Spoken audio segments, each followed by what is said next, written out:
You know Russell Westbrook don't have the temperament to put up with that. Come on, y'all. That ain't who he is. Stephen A. Smith didn't just criticize Russell Westbrook. He straight up roasted him in a way fans are calling savage. The former MVP, once untouchable, is now sitting in free agency, and Stephen A. didn't hold back a single punch. But this wasn't just trash talk. His words pointed to something much deeper, a brutal truth about Westbrook's fractured relationship with the league itself. Think about it. Russ, the man who once lived on highlight reels, the fearless triple-double machine, the engine that never quit, is now stranded in basketball limbo in 2025. No team, no jersey, no spotlight. And Stephen A., always ready to expose NBA drama, decided to go for the jugular. He didn't show sympathy, he didn't sugarcoat. He unleashed raw, stinging criticism that shook fans and split the NBA community in seconds. This is bigger than one player losing his step. This is what happens when a superstar refuses to evolve, when the league he once defined simply turns the page without him.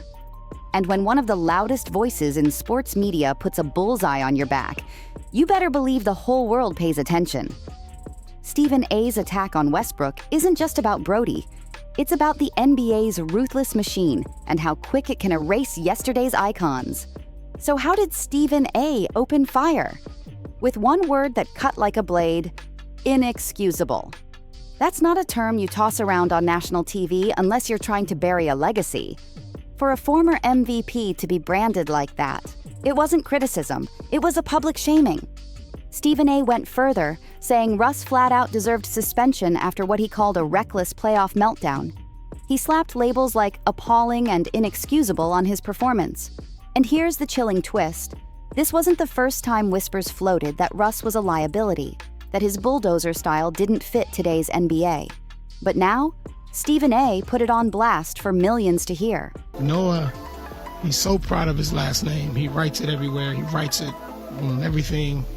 He tells everybody, he walks around and says, I'm Westbrook, that's his last name. And I kind of sat there in shock, and it hit me like, damn, like I can no longer allow people, for example, Westbrook to me is now shaming, like it's shaming my name, it's my legacy for my kids. And then he dropped the hammer, predicting that unless Westbrook swallows his pride and accepts a smaller role, he might actually be jobless in the league next year. From MVP to jobless.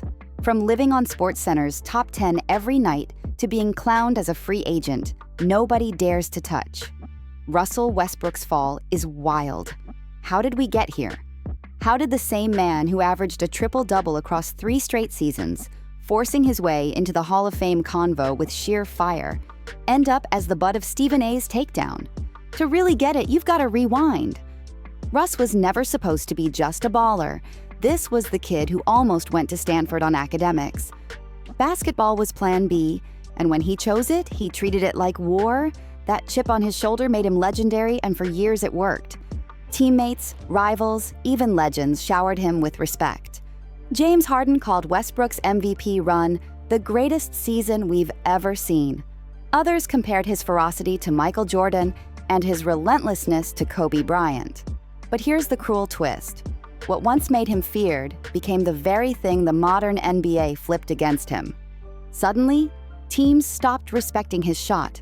Defenses literally backed up, daring him to launch bricks. Colin Cowherd even roasted him as the least guarded guard in the league. Imagine that humiliation for a former MVP. For role players, that's whatever. But for a guy like Russ, that's exile on the court. And Stephen A. smelled blood. He didn't just break down Russ's game, he mocked his refusal to evolve. This wasn't about missed jumpers. It was about the NBA's most infamous curse, refusing to adapt. When Russ was young, pure athleticism hid the flaws. But now, every turnover, every wild pass, every ill-timed gamble is magnified. Me and my wife was at teacher-parent conference for my son. And the teacher told me, she's like, Noah, he's so proud of his last name. He writes it everywhere. He writes it on everything. He tells everybody, he walks around and says, I'm Westbrook, that's his last name. And I kind of sat there in shock, and it hit me like, damn, like I can no longer allow people, for example, Westbrook to me is now shaming, like it's shaming my name, it's my legacy for my kids. And critics didn't just stop at X's and O's, they came for his name, his pride. Westbrook chants got so vicious, his own family stopped showing up to games. That's not heckling. That's straight up psychological warfare. And when Russ finally opened up about how much it hurt, fans saw the human toll behind the decline. Now, picture that weight. And then turning on ESPN just to hear Stephen A say you might not even have a job next season. That's not analysis, that's a public execution. And it worked, because we're still here talking about it. But here's the bombshell. Stephen A didn't just drag Russ. He called out LeBron James too. He said LeBron helped fuel the perception of Westbrook as a liability, pointing all the way back to the Houston playoff battles when LeBron's Lakers openly mocked Russ on the court. Think about that betrayal. One of the greatest players the league has ever seen, the same LeBron James who vouched for Russ joining the Lakers, was mocking him behind the scenes. And when things fell apart, instead of standing by him, Bron let whispers swirl all summer about dumping Russ for Kyrie. That's not just a teammate shift. That's cold-blooded politics in basketball. So now the story isn't just about whether Russ deserves a roster spot. The real question is this. Bron is guilty of that. Remember when Russell Westbrook was in Houston and they were in the playoffs against the Lakers?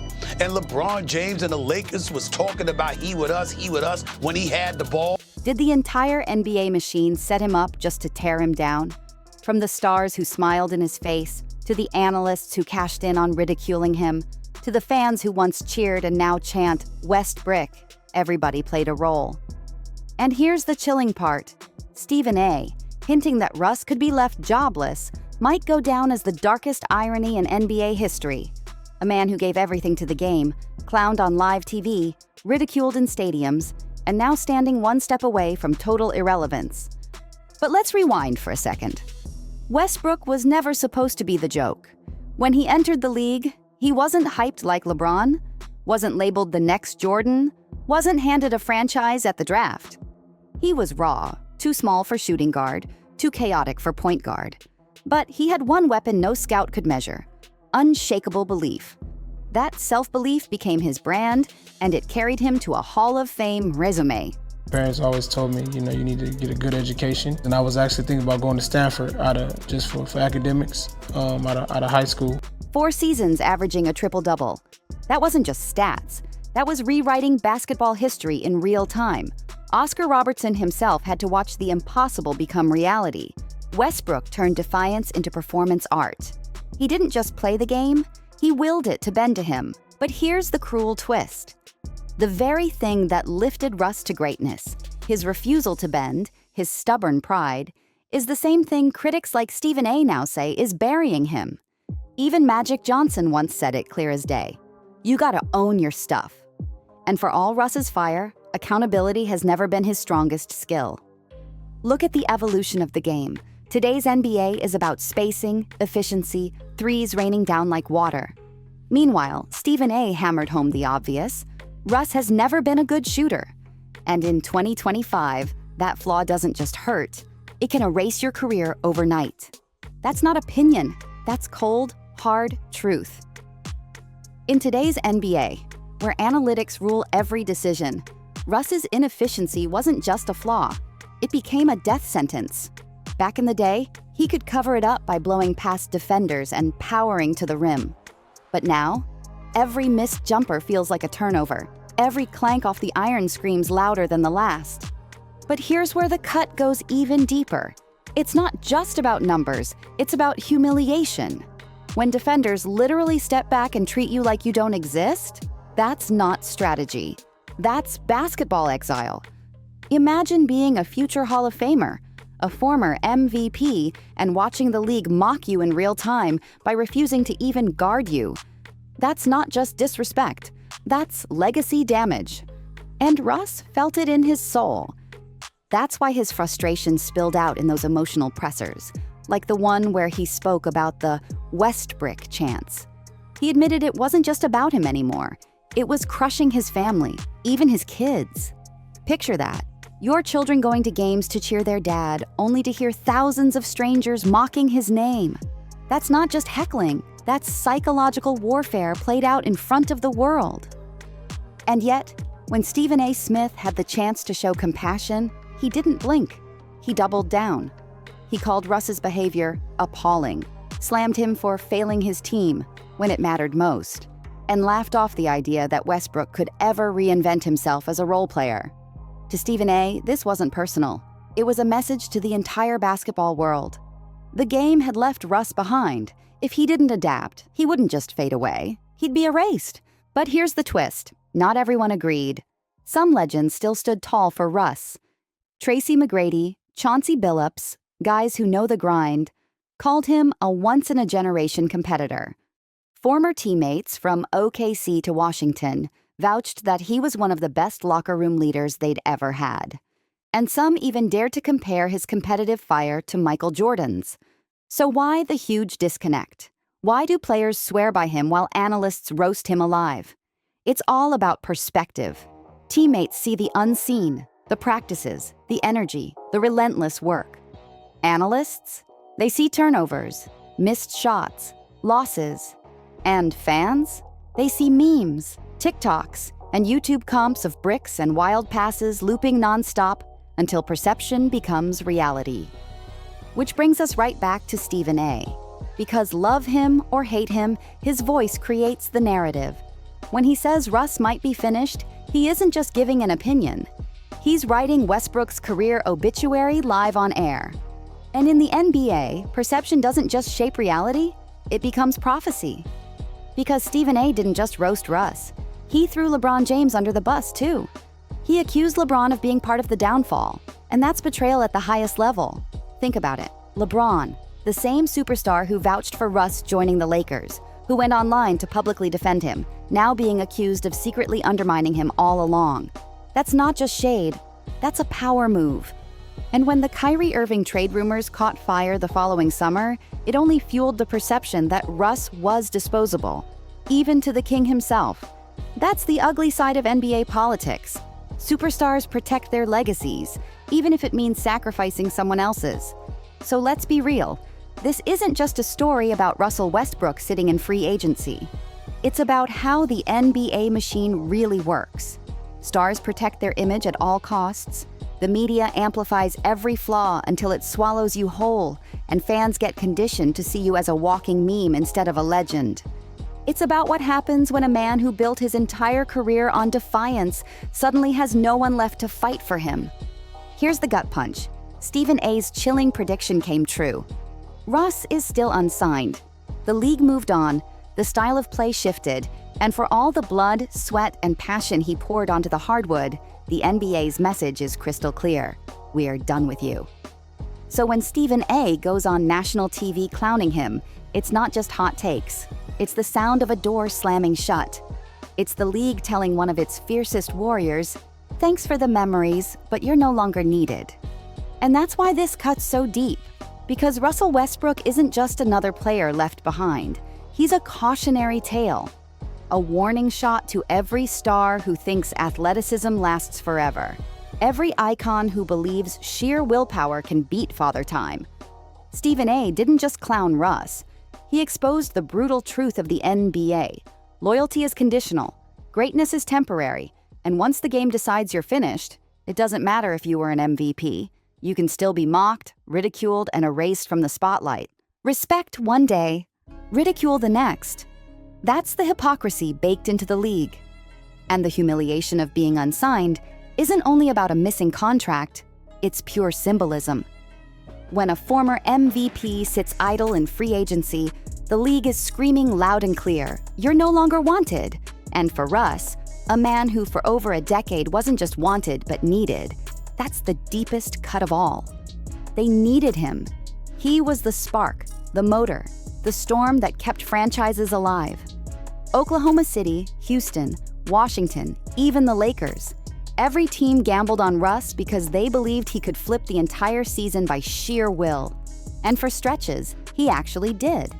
But now, with every long, silent day of free agency, Westbrook's career doesn't feel like a chapter waiting to be written. It feels like a book, closing in slow motion right before our eyes. Stephen A. saw that, and he weaponized it. He didn't just critique Westbrook's play, he went for the man himself. He threw out the word inexcusable on live TV. Think about that. He wasn't talking about missed shots or lazy defense. He was saying Russ crossed a line that effort, passion, and hustle could no longer defend. And when Stephen A. says that on the biggest stage in sports media, it doesn't stay an opinion. It becomes the storyline that echoes across every podcast, every barbershop debate, every YouTube reel fans can't stop replaying. But here's the hypocrisy, the split screen nobody talks about.